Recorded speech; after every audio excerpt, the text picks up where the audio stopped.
Every year about this time, we start thinking about New Year's resolutions.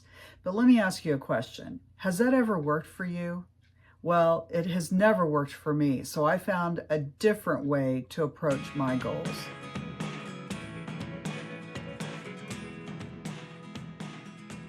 So every year, since the time I was a teenager, I would always want to lose weight or get straight A's or have a perfectly clean room.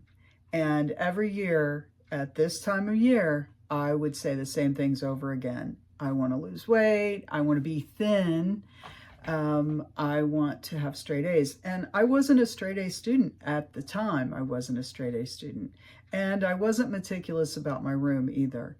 And so my New Year's resolutions never worked out for me. So I developed over time some strategies to help me cope with making goals and achieving those goals. So there was a couple things wrong with setting goals like that. And the first thing is that my first goal of losing weight was always too vague. I just wanted to be thin.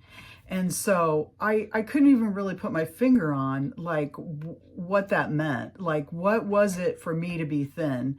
I never had a specific number really. It was just, I just thought at the end of the rainbow was to be thin.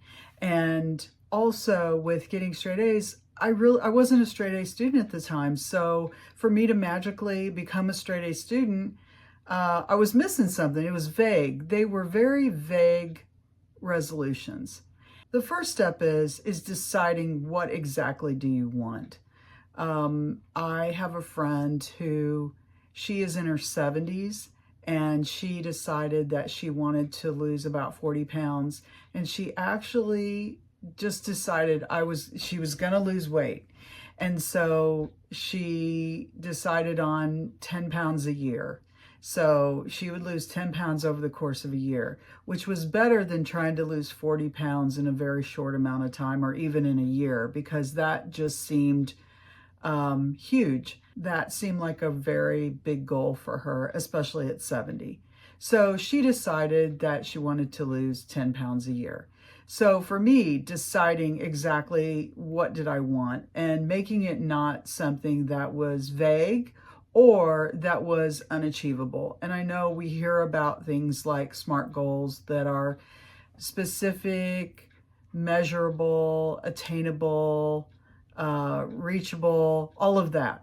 Okay, I needed something more simple than that. So that's why I have these kind of 5 steps. The next step is to pick something so easy that you cannot fail. Pick something that, like my friend who picked, 10 pounds in a year. That is less than a pound a month. Who couldn't pull that off? I mean, seriously, you could quit eating ice cream once a week and probably pull that off. So making an attainable, easy, unfailable goal gives you that sense of accomplishment right away. The next thing is to focus on habits instead of goal and to slowly change your habits. So for instance, losing weight, if you want to lose weight, like I said, maybe don't eat ice cream once a week, or make your habit change so easy that you cannot fail. Perhaps it's something like going for a walk once a week, which you might think doesn't add up, but over the course of a year, it will add up. The next step is to snowball your habits. So say you get a habit under your belt after a month or so, and you decide, I could walk twice a week, or I could eat a salad for lunch every day, or 3 times a week, or not go out to eat every night of the week. What ends up happening is once you have an accomplishment and you hit a small goal and it starts to feel natural, you will naturally want to add on more smarter habits. The next step is to buddy up. And what I mean by that is find somebody that is doing the same thing and that you look forward to seeing. So for instance, my daughter and I attend an exercise class sometimes 3 to 4 times a week. And we have actually met friends through the exercise group that look forward to seeing us and we see them. And so it's kind of hard not to show up. For instance, the only way my daughter and I can kind of get out of going to exercise class is if one of us is really, really sick. I've actually attended exercise class with, sore muscles and my back hurt and my knees hurt and all of that. And I just modify around it. But with that kind of accountability from buddying up with someone, it's harder to get out of the routine.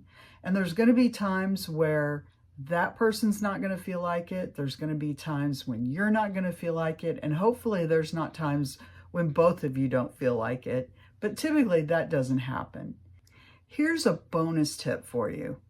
Sometimes joining a challenge will make you really step up to the plate in reaching your goals.